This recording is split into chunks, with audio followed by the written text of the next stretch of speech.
Ce matin, ces jeunes inventeurs déploient leur machine un peu bizarre.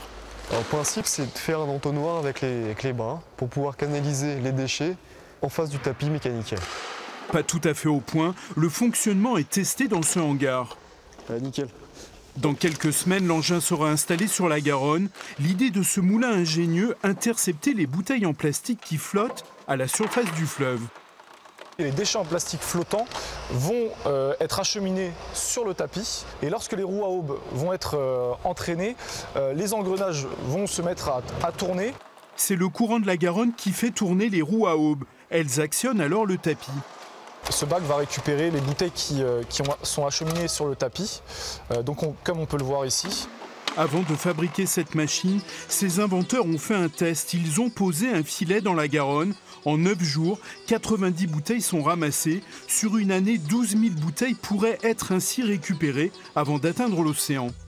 La machine, elle sert à capter les déchets avant qu'ils filent dans l'océan. L'idée, c'est de ces déchets-là de les reconduire dans les circuits de recyclage classiques pour qu'on puisse contenir la pollution.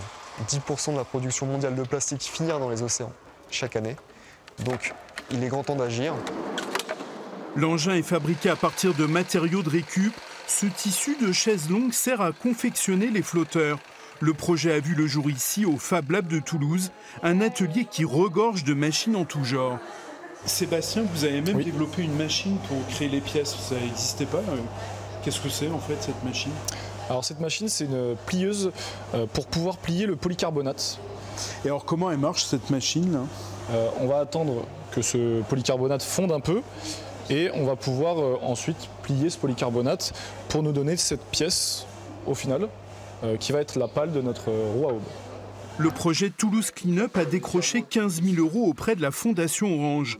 Il pourrait être facilement dupliqué sur d'autres fleuves en France.